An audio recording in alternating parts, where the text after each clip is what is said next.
तो दोस्तों कैसे हैं आप सभी लोग। एक बार फिर से वेलकम है आपका मेरे YouTube channel study with Yogesh में।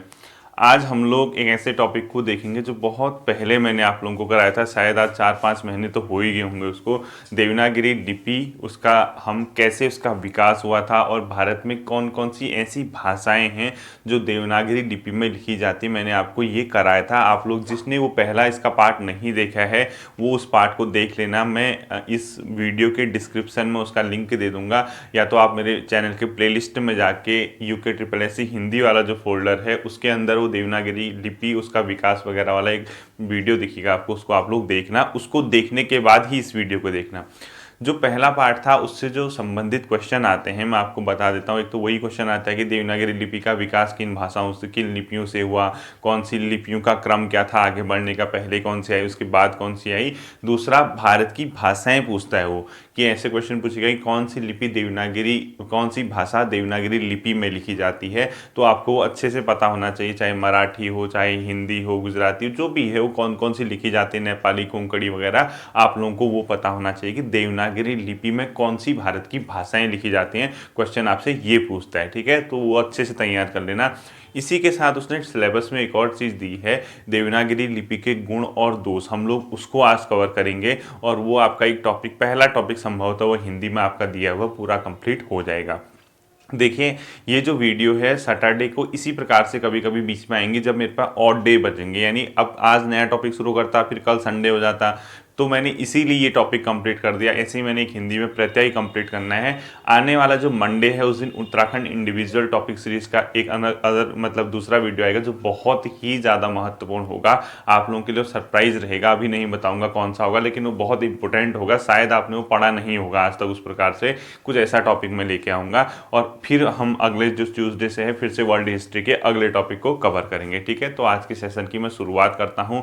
और आपको आज जो होमवर्क का काम करना है, आपको कंप्यूटर की लैंग्वेज पढ़नी है, यानी जो ल्यूसेंट कंप्यूटर की जो बुक आपको मैंने बताई थी आप ले लेना, उसको परचेस कर लेना। उसमें आपको कंप्यूटर लैंग्वेज वाला पोर्शन कंप्लीट करना है। और भारतीय संसद का पूरा आज कंप्लीट हो जाना चाहिए, लोकसभा, राज्यसभा, बजट वगैरह से आर्टिकल 123 तक, यानी जहां पे राष्ट्रपति अध्यादेश जारी करता है वो वहां तक आपको पढ़ना होगा। और कल संडे लाइव क्विज में इस हफ्ते मैंने जितने आपको ये टॉपिक दिए हैं आपको वो क्या करने होंगे, कंप्लीट रखने होंगे। 4 बजे कल आप सभी को संडे लाइव क्विज में आना है और आप उन टॉपिक को तैयार करना जो इस हफ्ते मैंने पूरा आपको क्या दिया था, घर के लिए दिया हुआ था, ठीक है। तो देखिए आज की शुरुआत करते हैं। सबसे पहले लिख लीजिए देवनागरी लिपि के गुण क्या हैं, यानी उसने 2 चीज़ें दे रखी हैं, देवनागरी लिपि के क्या गुण हैं और इसके क्या दोष हैं। तो हम लोग सबसे पहले गुण देखेंगे, फिर हम इसके दोष देखेंगे, उसके बाद हम इसके महत्वपूर्ण तथ्य देखेंगे, यानी फैक्ट कौन कौन से इंपॉर्टेंट आपकी एग्जाम की दृष्टि से हो सकते हैं वो हम लोगों ने कंप्लीट करना है। पहला जो इसका गुण है, इसका गुण क्या है, जो स्वर होते हैं और जो व्यंजन होते हैं। अब स्वर क्या होते हैं, ओ आ ई सुना होगा आपने, व्यंजन क्या होते हैं, क ख ग ये सुना होगा। तो जो स्वर व व्यंजन होते हैं इसको एक क्रम से रखा गया है, यानी इसमें क्रमबद्धता है, एक वैज्ञानिक तरीके से हमने इसको एडजस्ट किया हुआ है। आप क के बाद सीधे ऊ नहीं बोलते हैं, क्रम से बोलते हैं। ऐसे ही मतलब आप उस ओ के बाद ऊ नहीं बोलते, क्रम से बोलते हैं। ऐसे क ख ग भी एक क्रम है। तो पहला पॉइंट लिखोगे, स्वर तथा व्यंजन जो है वैज्ञानिक रूप से और क्रमबद्ध रूप से रखे गए हैं। तो पहला पॉइंट लिखो, स्वर व व्यंजन, स्वर प्लस व्यंजन वैज्ञानिक व क्रमबद्ध रूप से, वैज्ञानिक व क्रमबद्ध रूप से है, ठीक है, क्रमबद्ध रूप से। इसका क्या मतलब हुआ कि हमने जो रखा गया है स्वरों को और व्यंजनों को एक सिस्टम से तैयार करके रखा हुआ है। तो पहला इसका गुण है। और क्वेश्चन यहाँ से ऐसे ही पूछता है कि देवनागरी लिपि की कौन सी विशेषताएं हैं, इस प्रकार से कौन से गुण पाए जाते हैं, इसी प्रकार से। अब देखिए आप लोगों को पता होगा इसमें कितने 11 जनरली स्वरों का हम प्रयोग करते हैं। वैसे अगर आप एक्स्ट्रा भी गिनेंगे तो 14, 15, 12, 13 कुछ ऐसे दिखते रहते हैं आपको। तो जो स्वर हैं, चाहे व्यंजन हैं या आपके संयुक्त अक्षर हैं, संयुक्त अक्षर क्या होते हैं आपने पढ़े होंगे, संयुक्ताक्षर श, त्र, ज्ञ वगैरह वाले जितने भी हैं वो एक क्रम से रखे गए हैं। तो आप लोग ये मान के चलिए पहला पॉइंट क्या है, स्वर व व्यंजन को वैज्ञानिक व क्रमबद्ध रूप से रखा गया है। चाहे उसमें आपका कितने 11 आप स्वर, 11 आपको स्वर कहें या आप 33 व्यंजन कहें, व्यंजन कहें, या फिर आप कितने इस प्रकार के श, त्र और ज्ञ, इस प्रकार से अगर आप इन्हीं को मान लो, फिर और भी हैं, अभी तो मैं खाली एग्जांपल दे रहा हूं। ये जो संयुक्त अक्षर है इनको एक क्या किया गया है, क्रमबद्ध रूप से रखा गया है। ठीक है, संयुक्त अक्षर ये सब क्या है, एक प्रकार से क्रमबद्ध रूप से। अब आप मत कहना सर आपने संयुक्त अक्षर ये भी होता है, कमेंट करके कई लोग कर रहे हैं। मैं संयुक्त अक्षर नहीं पढ़ा रहा हूं आपको, बस सिर्फ एग्जांपल दे रहा हूं कि एक प्रकार से क्रमबद्ध रूप से ये रखे गए हैं। संयुक्त अक्षर कितने होते हैं मैंने आपको पढ़ाया हुआ है। ठीक है, पहला पॉइंट आपका ये हो गया, ये लिख लीजिए। दूसरा क्या है, इसका पॉइंट है, ये अपने आप में इसके गुण है, देवनागरी लिपि अपने आप में लचीली प्रकृति की है। अब आप कहोगे सर लचीली प्रकृति क्या होती है? लचीली का मतलब होता है फ्लेक्सिबल, यानी जो इसके अंदर फ्लेक्सिबिलिटी होती है, तो ये अपने आप में लचीली प्रकृति की है। क्या लिखोगे? लचीली प्रकृति। ठीक है, अब देखिए आप कहोगे सर ये लचीली प्रकृति क्या होती है? लचीली का मतलब होता है फ्लेक्सिबिलिटी, यानी जिसके अंदर फ्लेक्सिबिलिटी होती है, उस प्रकार से देवनागरी लिपि को रखा गया। ये साइंटिफिक है, ठीक है, वैज्ञानिक। अब देखिए जो लचीली प्रकृति का मतलब है, यहाँ कैसे समझे? इसका मतलब इस लैंग्वेज के, इस लिपि के अंदर एक प्रकार की खास विशेषता ये है कि ये कोई अगर दूसरी लिपि से चीज़ों को ले सकती है अपने अंदर, और अदर टाइप की जो लिपियाँ होती हैं या अलग भाषाओं से संबंधित जो लिपि होती है, उनके कुछ शब्दों को या कुछ वर्ण को अपने अंदर ये समाहित कर सकती है। यानी एक प्रकार की इसके अंदर फ्लेक्सिबिलिटी है, यानी फ्लेक्सिबल है, लचीली है। तो अब आप इसका एग्जाम्पल कैसे समझोगे? जैसे इसने क्या किया है, कई फारसी टाइप के जो वर्ण हैं वो अपने आप में लिए हुए हैं, कई अंग्रेजी वर्णों का इसमें आप उच्चारण देखने को मिलेगा। जैसे कुछ फारसी के अंदर देख लीजिए आप, फारसी जैसे मैंने फारसी के अंदर क्या हो गया, जैसे क लिख दिया, क के आगे अगर मैं यहाँ बिंद लगाता हूँ तो ये अपने आप में फारसी को इंडिकेट करता है, यानी एक नुक्ता चिन्ह लगा दिया। मैंने पहले भी बताया था, हो सकता है कभी आपसे ये नुक्ता चिन्ह के बारे में क्वेश्चन पूछ दे। अगर ये बिंद टाइप का आपको यहाँ दिखता है पॉइंट, इसको नुक्ता चिन्ह बोलते हैं। ठीक है, सपोज क लिख दिया, या यहाँ पे ख लिख दिया, फिर बिंद लगा दिया, या ग लिख दिया, या ज लिखा, या फ लिखा, ये अपने आप में सब अपने आप में क्या दिखा रहे हैं कि ये फारसी से हमने क्या किया, लिया गया। ये नुक्ता चिन्ह आपको दिखेंगे, यानी ये फारसी को इंडिकेट करता है। तो लचीली प्रकृति।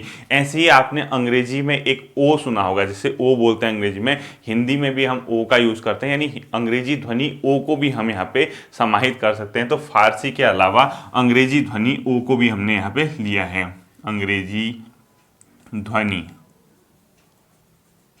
ओ। ठीक है, अंग्रेजी ध्वनि जो ये ओ, मैं ये नहीं कह रहा हूँ कि ओ अंग्रेजी से लिया गया। ठीक है, अंग्रेजी ध्वनि ओ जो बोलते हो आप इंग्लिश में, उसको हम अर्धचंद्र से दिखा सकते हैं, अर्धचंद्र से। आपने दिखा होगा बहुत सी जगह हिंदी में कई इस टाइप का चिन्ह दिखता है, अर्धचंद्राकार चिन्ह, ये अपने आप में ओ को इंडिकेट कर रहा है। ठीक है, तो ये अपने आप में इसकी प्रकृति क्या होगी, लचीली प्रकृति होगी। तो आप लोग इन दोनों को नोट कर लीजिए, स्क्रीनशॉट ले लीजिए। मैं तीसरा इसका पॉइंट बताता हूँ। तीसरा जो है ये अपने आप में क्या है, इसका वर्णोच्चारणात्मक है, यानी वर्ण का उच्चारण होता है। इसको मैं इरेज करता हूँ। तीसरी विशेषता आप लिखोगे, ये अपने आप में क्या है, चरणात्मक। ठीक है, यानी वर्ण का क्या होता है, इसमें उच्चारण होता है। ठीक है, वर्णोच्चारणात्मक है, वर्णोच्चारण होता है इसमें, वर्णोच्चारणात्मक लिख लीजिए इसको, वर्ण का उच्चारण होता है इसमें। अब इसका क्या मतलब होता है, इसका सीधा सीधा मतलब है आप जैसा बोलोगे वैसा ही लिखोगे। हिंदी में इसकी ये विशेषता है इस लिपि की, अगर आपने कहीं पे मुंह उच्चारण में क बोल दिया तो आप लिखते भी क को हो, यानी जैसा बोलोगे वैसा लिखोगे। तो सीधे सीधे क्या लिखोगे इसमें, जैसा बोलोगे वैसा लिखोगे, जैसा उच्चारण वैसा लेखन, जैसा उच्चारण वैसा लेखन इसमें होता है। अब आप कहोगे सर यहाँ ये तो समझ आ रहा है, इससे क्वेश्चन क्या आएगा? क्वेश्चन हो सकता है कि पूछ दे कि देवनागरी लिपि की निम्नलिखित में से कौन से गुण हैं। यह एक अपने आप में वर्णोच्चारात्मक गुण लिपि है, ये इसकी प्रकृति लचीली प्रकृति है, ऐसे क्वेश्चन पूछता है। वो आप पुराने पेपर कभी देखना तो इस प्रकार का दिखा होगा।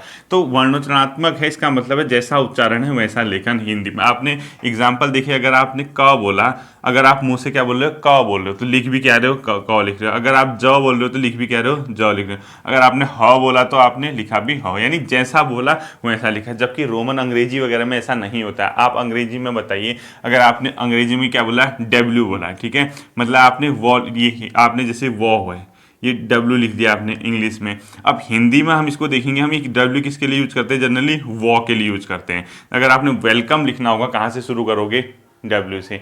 बोल वो रहे हो, वेलकम, लिख क्या हो, डब्ल्यू। यानी अंग्रेजी में देखो लिखते कुछ हैं, मतलब उच्चारण कुछ हो रहा है, उच्चारण कर रहा हूँ मैं वो कर रहा हूँ, लिख क्या रहा हूँ मैं, डब्ल्यू लिख रहा हूँ। तो ये डिफरेंस है, जबकि हमारा इसमें क्या है, वर्णोच्चारात्मक है, जैसा उच्चारण वैसा लेखन। ठीक है, ये एग्जाम्पल था।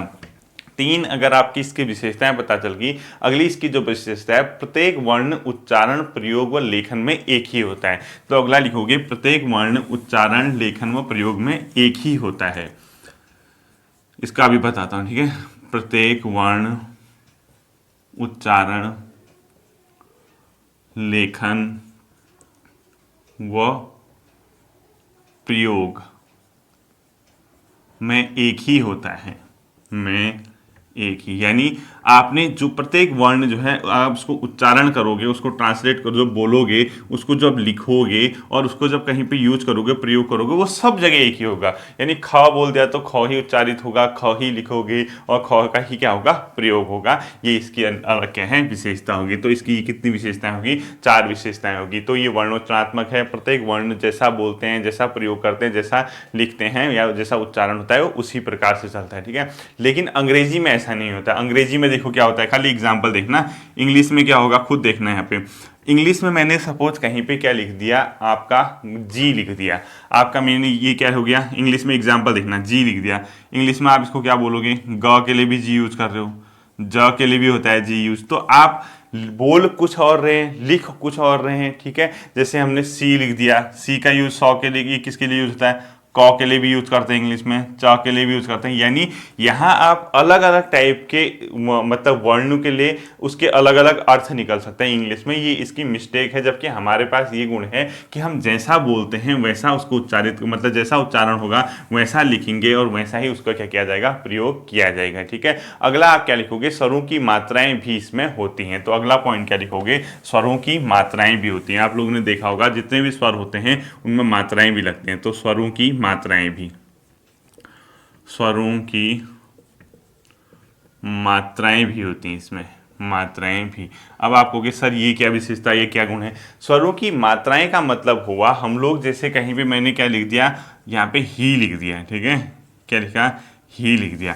अब ह है, इसमें क्या होगा, ही साफ साफ मात्रा दिख रही है, एक तो ह हो गया प्लस बड़ी ई की मात्रा है इसमें। यानी कहीं ना कहीं स्वर अपने आप में इसमें स्वरों की मात्राएं देखने को मिलती हैं। जैसे आपने क्या लिख दिया, का लिख दिया, क्या लिखोगे, क को, का को क प्लस आ।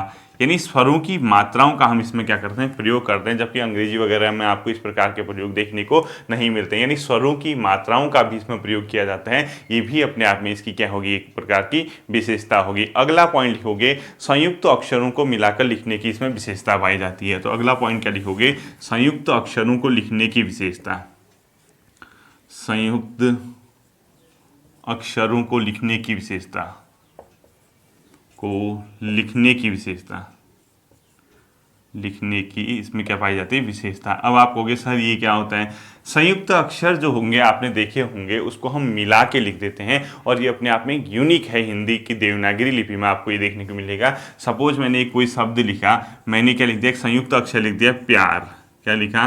अब आपको साफ साफ दिख रहा होगा हमने इसको मिला के लिखा है। अगर आप इसको तोड़ के लिखो, क्या लिखोगे, प लिखोगे, फिर य लिखोगे, फिर आ लिखोगे, फिर र लिखोगे। ठीक है, ये हमने क्या कर दिया हिंदी में, यानी देवनागरी लिपि में जो अलग अलग प्रकार के होते हैं उसको संयुक्त करके हमें लिखने की इसमें विशेषता पाई जाती है। आप अंग्रेजी में इस प्रकार की चीजें नहीं देखोगे, अन्य लिपि में ऐसा बहुत कम आपको देखने को मिलेगा।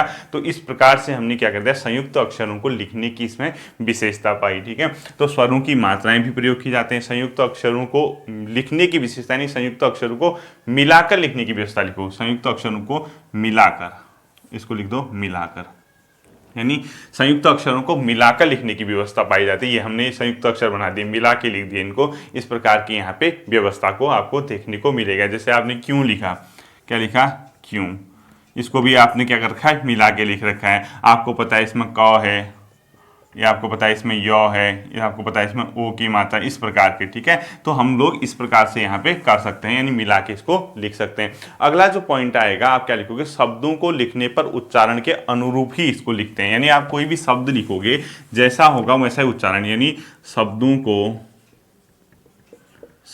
को उच्चारण के अनुरूप लिखोगे, उच्चारण के अनुरूप। यानी उसी के अकॉर्डिंग लिखोगे जैसा उच्चारण करोगे। जैसे मैंने क्या बोला, मैंने एक शब्द लिख दिया, सपोज मैंने उच्चारण किया, एक चालक बोल दिया, मैंने क्या बोला, चालक। चालक मतलब ड्राइवर से संबंधित अभी, ठीक है। मैंने क्या बोला, मुंह से क्या बोला, चालक, और मैं लिख भी कह रहा हूँ, पढ़ो इसको, इसको क्या पढ़ोगे, चालक बोला। चालक बोला और लिखा भी क्या, चालक। और अंग्रेजी में ऐसा करके दिखाओ, देखो अंग्रेजी में आप चालक लिखोगे,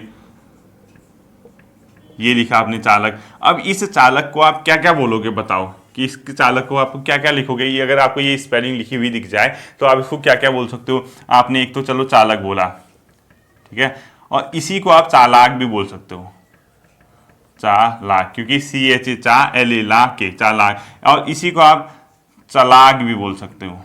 ये तो आप लिख बोल रहे हो चालक, आपने चालक के लिए इस शब्द को लिखा और इसके कितने उच्चारण हो सकते हैं, चालक हो सकता है, चालाक हो सकता है, चलाक हो सकता है। जबकि हिंदी की देवनागरी लिपि में आपने चालक बोला तो आप स्पष्ट रूप से चालक लिख रहे हो। किसी अननोन को, जिसको इसका अर्थ पता नहीं, उसको ऐसा लिख के देना, वो कितने शब्द बोल देगा इसके। जबकि हिंदी अगर लिपि होगी तो उसको ऐसा नहीं बोलेगा, ठीक है। और अगला पॉइंट लिखोगे, स्थान कम घेरता है, यानी अगला पॉइंट क्या लिखोगे, स्थान कम घेरता है, स्पेस कम कम घेरती है लिपि, स्थान कम घेरता है, ठीक है। अब आप कहोगे सर ये स्थान कैसे कम घेरता है। देखो इंग्लिश में अगर आप देखोगे, कोई शब्द आपने अगर लिखा, आपने लिख दिया लाइट, लिख दिया आपने, क्या लिख दिया, लाइट, यही तो लिखोगे इंग्लिश में। अब देखो ये अनावश्यक दिखेगा आपको G और H, क्योंकि अगर आप LIT लिखोगे, लाइट तो बन गया, LI ला, T से ट, लाइट ना, तो लाइट बन गया, तो इसने G और H इसमें एक्स्ट्रा दिख रहा है, तो अपने आप में क्या कर रहा है, स्पेस घेर रहा है। जबकि स्थान हमारा हिंदी वाला जो देवनागरी लिपि है वो कम स्थान घेरती है। तो अगला पॉइंट आपको सिर्फ ये लिखना है कि ये लिपि जो है स्थान को क्या करती है, कम अपने आप में घेरती है, ठीक है। और अगला पॉइंट लिखोगे, एक ध्वनि के लिए एक वर्ण का प्रयोग करोगे, एक ध्वनि हेतु एक वर्ण, एक ध्वनि हेतु एक वर्ण। अब आप कहोगे सर ये क्या होगा, इसका ये मतलब होता है, जैसे मैंने एक ध्वनि निकाली क, तो एक ध्वनि क निकाली तो वर्ण भी कितना आएगा उसके लिए, क ही आएगा। यानी एक ध्वनि क, उसी के लिए क का यूज कर दिया। तो एक ध्वनि के लिए आप क्या करोगे, एक वर्ण का इसमें प्रयोग करोगे, ठीक है। ये भी याद रखना। और लास्ट पॉइंट जो है इसका, ये बहुत इंपॉर्टेंट है, ये अक्षरिक लिपि है, इसको ध्यान रखना। ये लिपि जो है अक्षरिक लिपि, क्वेश्चन पूछता है आपसे, ये लिपि अपने आप में अक्षरिक लिपि है। क्या है, अक्षरिक लिपि। अब आप कहोगे सर ये अक्षरिक लिपि क्या होती है। अक्षरिक लिपि का सीधा सीधा मतलब है कि इसमें जो है स्वर जो होंगे, ठीक है। अक्षरिक लिपि का सीधा सीधा मतलब है, जैसे आपने स्वर सुने, स्वर और व्यंजन होगा, इसके संयोग से बनेगा, यानी स्वर और व्यंजन को इसमें क्या करते हैं, रखते हैं। तो अक्षरिक लिपि स्वर और व्यंजन का इसमें अक्षर के रूप में प्रयोग होता है। तो इसमें स्वर प्लस व्यंजन, स्वर प्लस व्यंजन का इसमें क्या लिखोगे, इसमें सीधे स्वर और व्यंजन के संयोग होता है, इसमें ये याद रखना है, ठीक है। स्वर और व्यंजन का संयोग, जबकि रोमन लिपि जो है वो अक्षरिक नहीं है, संयोग। ये आपकी क्या थे, इसके मेन गुण थे जो आप लोगों को पता होना चाहिए कि जो हिंदी की देवनागरी लिपि है उसके क्या क्या गुण होते हैं। अगला हेडिंग आप लोग देखोगे इसके दोष, तो अगला हेडिंग डाल दो इसके सीधे सीधे दोष। लीजिए आपका दोष, इसके क्या क्या आखिर दोष हैं वो भी हम लोगों ने देखना है, ठीक है। देखिए गुण पढ़ने के बाद स्वाभाविक सी बात है कुछ दोष भी अब हर चीज़ में होती ही हैं, इसकी विशेषताएं हैं तो दोष भी होने ही होने हैं। तो पहला जो इसका दोष है, जैसे हमने गुणों में क्या पढ़ा, इसमें मात्राओं का प्रयोग किया जाता है, अच्छी बात है, स्वरों के साथ मात्राएं वगैरह, स्वर वाली जो मात्राएं हो तो लगती हैं। लेकिन इसका ये दोष भी है क्योंकि मात्राएं इसमें इतनी लग जाती हैं कि चारों दिशाओं से कोई वर्ण हो जाता है, हमारे मात्राओं से घिर जाता है। अब हमने कहीं ना कहीं से उसकी कमियां निकालनी है, तो पहला लिखो, मात्राओं का प्रयोग चारों दिशाओं से होता है, अपने आप में एक प्रकार का दोष माना जाता है इसमें, ठीक है। चारों ओर से मात्राओं का प्रयोग, चारों ओर से मात्राओं का प्रयोग, अभी बताता हूं इसका, मात्राओं का प्रयोग। अब आप कहोगे सर ये समझ नहीं आया, ये क्या आप बता रहे हैं। चारों ओर से मात्राओं का प्रयोग का मतलब ऊपर नीचे दाएं बाएं हर जगह से इसमें मात्राओं का प्रयोग किया जाता है। जैसे अगर आपने ये मात्रा लगा दी, ये छोटी ई की मात्रा है, यानी ये किस हैंड से, लेफ्ट हैंड से। आ की मात्रा लगाओगे राइट हैंड से, ऊ की मात्राएं लगाओगे नीचे की ओर, ए की मात्राएं लगाओगे ऊपर की ओर, यानी दाएं बाएं ऊपर नीचे चारों ओर इसमें मात्राओं का प्रयोग हो जाता है। तो समझ जाना है इसको, ठीक है। देखिए छोटी ई की मात्रा, आ की मात्रा, इसके अलावा ए की मात्रा, इसके अलावा ऊ की मात्राएं जो दिख रही हैं आपको, ये चारों ओर से इसमें क्या लग जा रही है, मात्राएं लग जा रही हैं। तो कहीं ना कहीं इसका क्या मतलब है कि एक्स्ट्रा मात्राएं हो जाती हैं, थोड़ा सा इसमें क्या कर सकते हैं, इसकी दोष बताया जाता है। तो आप लोगों ने खाली ऐसे ही पढ़ लेना कि इसमें चारों ओर से दिशाओं से मात्राओं का इसमें प्रयोग किया जाता है। दूसरा, इसमें सबसे ज्यादा विवादास्पद जो मात्रा है वो ई है। तो विवादास्पद इसमें एक मात्रा, सर्वाधिक विवादास्पद मात्रा ई लिख दो, सर्वाधिक विवादास्पद यानी कंट्रोवर्शियल, ठीक है। मात्रा क्या है इसकी, ई की है। अब आप कहोगे सर ये क्या है, ई की मात्रा कैसे विवादास्पद होगी। इसके साथ ये जो सबसे बड़ा विवाद है वो क्या है, ये बोली तो बाद में जाती है, यानी जब आप उच्चारण करोगे इस मात्रा को बोलोगे बाद में, लिख पहले दोगे। समझाता हूं, ठीक है। की बोलो तो ये ऐसे लिखोगे ना आप। आपने क्या बोला, सर्वाधिक विवादास्पद, आपने की बोला, की ई की मात्रा बाद, बोली कब जा रही है, बाद में जा रहा है, कौ के बाद तो बोल रहे हो ई की मात्रा, और लिख आपने क्या दिया, पहले दिया। तो ये सर्वाधिक विवादास्पद मात्रा ई है। क्यों है, क्योंकि ये बोली क्या जाती है, बाद में जाती है, लिखी पहले जाती है। बोली बाद में व लिखी पहले जाती है, लिखी पहले जाती है, ठीक है। ये भी याद रखना आपको, सर्वाधिक विवादास्पद मात्रा इसमें ई को क्यों बोला गया। इसके अलावा इसमें क्या है, कुछ ऐसी ध्वनियां हैं जो सिर्फ मतलब दो या दो से अधिक उसमें क्या होती है, रूप में पाई जाती है। तो अगला पॉइंट लिखो, कुछ ध्वनियां दो या उससे अधिक रूपों में पाई जाती हैं। इसके दोष हैं, कुछ ध्वनियां दो या उससे अधिक रूप में, दो या उससे अधिक रूप में, उससे अधिक रूप में क्या होती है, पाई जाती है। अब आप कहोगे सर ये क्या है, ये समझ नहीं आया। इसका ये मतलब है, देखो तीन रूप में आपको दिखाता हूं मैं। कौन सी, ये क्या लिखा मैंने, पढ़िए इसको, क्या बोलते हो आप लोग। फिर मैंने क्या लिख दिया, ये क्या लिखा मैंने, ये मतलब ये आगे पीछे आप ये मत करना सर इसके बाद ये आता है, इसके बाद ये आता है। मैं सिर्फ आपको एग्जांपल दे रहा हूँ, समझा रहा हूँ। तो इसको तीन रूप यानी तीनों स हैं, अलग अलग आप उच्चारण में यूज कर सकते हैं, लेकिन दिक्कत तो ओवरऑल है तो स ही, आप बोलते तो स ही हो उसको। तो ये अपने आप में देखो तीन रूप हैं इसके स के, ठीक है। तो ये भी अपने आप में इसका विवाद है। और कुछ तो चार रूपों में पाया जाता है। चार रूप में कौन पाया जाता है, र की मात्रा। जो ये र है ना, र, ये चार रूपों में आप इसको उच्चारण करते हो। कैसे, एक तो जैसे ये र है, राम के रूप में, ये रॉ का यूज कर दिया आपने। एक मैंने यूं कर दिया, ये कैसे होगा, प्रकाश के रूप में, देखो प्रकाश, इसके में भी रॉ आ गया, ठीक है। इसके अलावा एक रॉ इस प्रकार से आता है, ये टॉ के नीचे जैसे आप ऐसा देखते होंगे, महाराष्ट्र लिखो, ये भी अपने आप में रॉ के रूप में आता है, ठीक है। और इसके अलावा कौन सा हो गया, एक ये वाला आ गया, ये ऐसी लाइन के ऊपर जैसे आपने क्या लिख दिया, कुछ भी लिख दो, पुनर्जागरण अर्क लिख दो, पुनर्जागरण में भी ये वाला रॉ। तो ये रॉ जो है, ये रॉ चार चार रूपों में दिखता है। ये भी अपने आप में इसका क्या है, दोष है। तो देख लीजिए, एक तो ये रॉ सिर्फ राम के रूप में दिख रहा है, एक ये इस प्रकार से प्रकाश के रूप में दिख रहा है, एक इस प्रकार से ट्र यानी महाराष्ट्र में दिखेगा, एक इस प्रकार से अर्क के रूप में दिखेगा। ये भी अपने आप में क्या है, विवादास्पद है, ठीक। तो अगला जो इसका पॉइंट है वो क्या है, इसमें ये दोष है कि अखिल भारतीय लेवल का बनने में इसको बहुत समस्या है। यानी ऑल इंडिया लेवल की लिपि इसीलिए नहीं बन पाती क्योंकि कई भाषाओं के इसके पास चिन्ह ही नहीं है। जैसे पंजाबी एक गुरुमुखी लिपि में लिखी जाती है, तो उसके कई ऐसे जो मतलब शब्द हैं उसके चिन्ह ही नहीं है। तो अगला पॉइंट लिखो, अखिल भारतीय बनने में समस्या, यानी ऑल इंडिया लेवल की लिपि नहीं बन पाती है। अखिल भारतीय लिपि बनने में समस्या, लिपि बनने में समस्या। क्यों समस्या है, क्योंकि इसके पास कई ऐसे चिन्ह नहीं हैं, क्योंकि कई ऐसे शब्दों मतलब वर्णों के चिन्ह नहीं है जिसके लिए प्रयोग किया जाए। और लास्ट लिखो, शिरोरेखा के कारण अर्थ में परिवर्तन हो सकता है। शिरोरेखा से समस्या भी आ सकती है, लिखो से जैसे फायदा है तो वैसी समस्या भी, ठीक है। शिरोरेखा क्या होती है, जो भी वर्ण लिखते हैं उसके ऊपर जो लाइन डालते हैं, जैसे अ लिख दिया, अ के ऊपर ऐसे लाइन डाल दी, इसको शिरोरेखा बोल दिया। अब क्या समस्या आ सकती है, जैसे आपने क्या लिखा है, ध लिखा, यहाँ से लाइन डालते हैं। अब कभी कभी क्या हो जाता है, लोग ऐसे डाल देते हैं, ऐसे पूरी लाइन डालते हैं, तो अर्थ बदल जाता है। वो ध का ये हो जाएगा, इस प्रकार से घ हो जाएगा, ठीक है, घ। और सपोज भ है, भ के आगे आपने इतना ही लाइन डालना है, तो अगर पूरा डालोगे तो अर्थ उसका गलत हो जाएगा। तो कभी कभी इसके कारण भी इसमें समस्या हो सकती है। तो ये आपके थे गुण और दोष। अब आप लिख लीजिए कुछ महत्वपूर्ण तथ्य।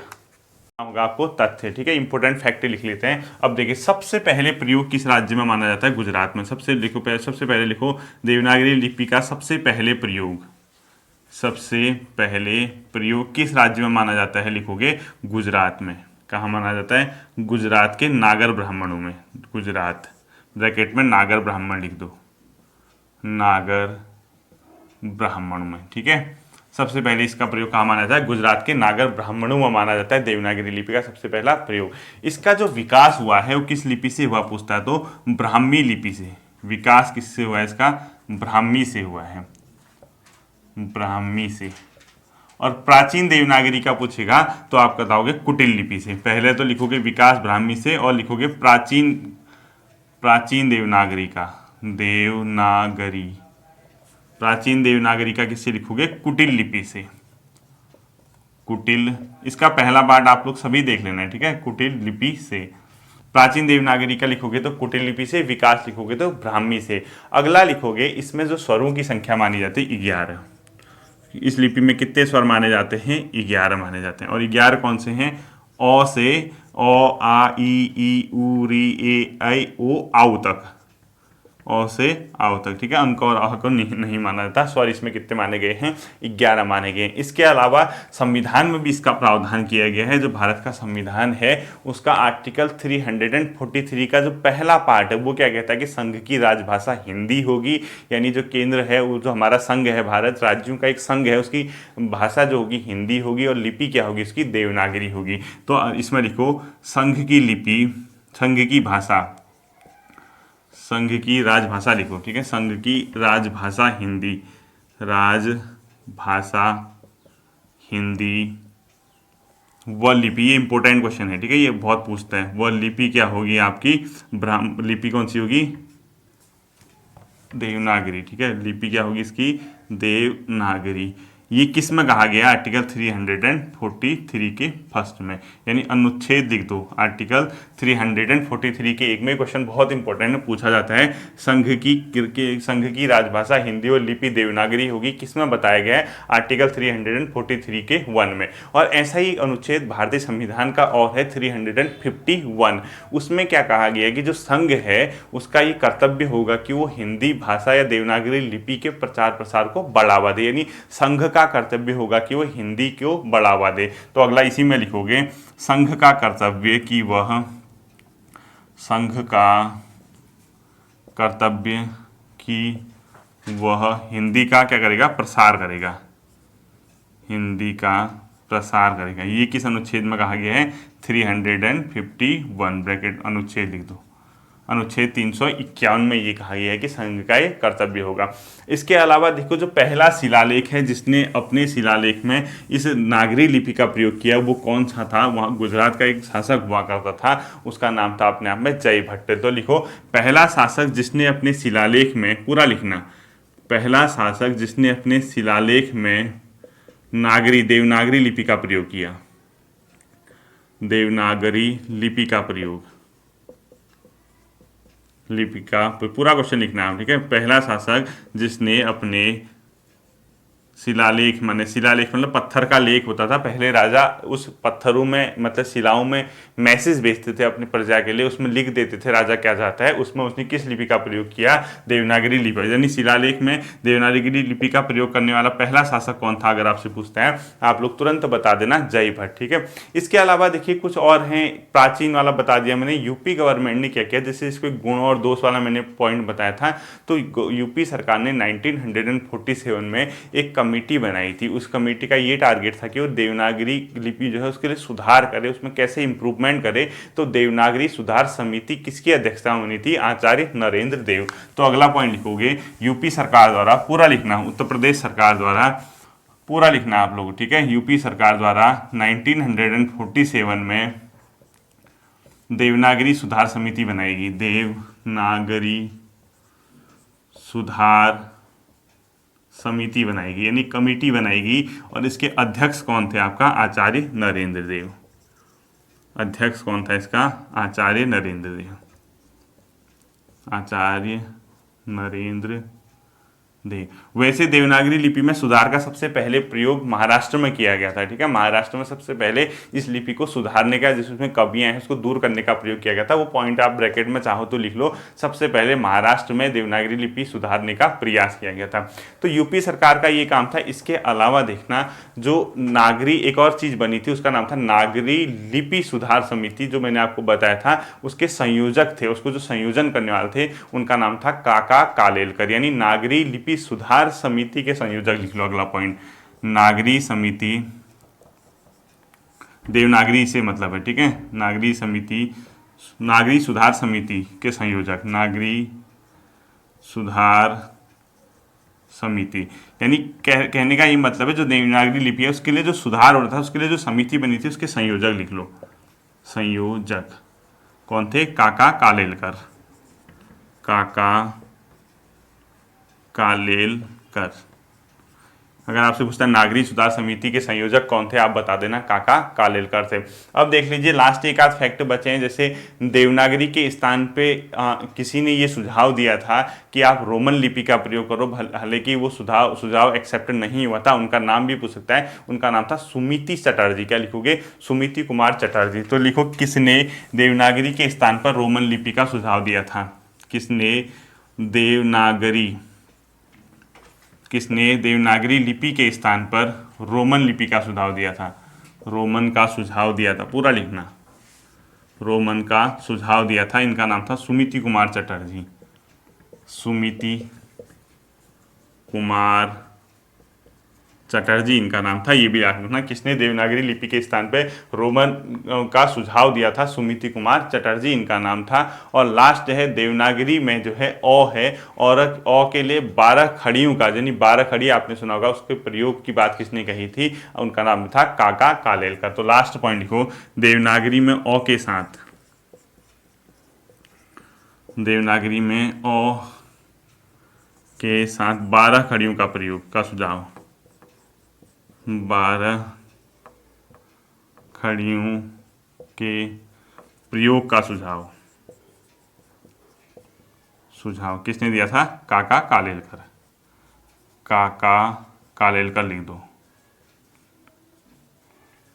काका कालेलकर ने ही इसका क्या दिया था? सुझाव दिया था। पूरा स्क्रीनशॉट ले लीजिए जल्दी से, इसको पूरा आप लोगों ने क्या करना है? स्क्रीनशॉट ले लेना है, नोट कर लेना है, ठीक। देखिए, ये था आप लोगों का आज का हिंदी का जो लिपि वाला पोर्शन है, उसको टॉपिक मैंने कंप्लीट कर दिया है। पहला जो टॉपिक है, इसका जो प्रीवियस वीडियो है, यानी इसकी जो पहली वीडियो, पहला पार्ट देखने के बाद ही इस वीडियो की ओर जाना, तो आपका अच्छा खासा वो टॉपिक तैयार हो जाएगा। इसके अलावा कहीं से कोई नया फैक्ट मिलता है तो आप उसको अपने नोट्स में राइट डाउन कर लेना। फिर मिलते हैं मंडे को अगले टॉपिक के साथ। कल आपको लाइव क्विज में आना है 4 बजे। Thank you.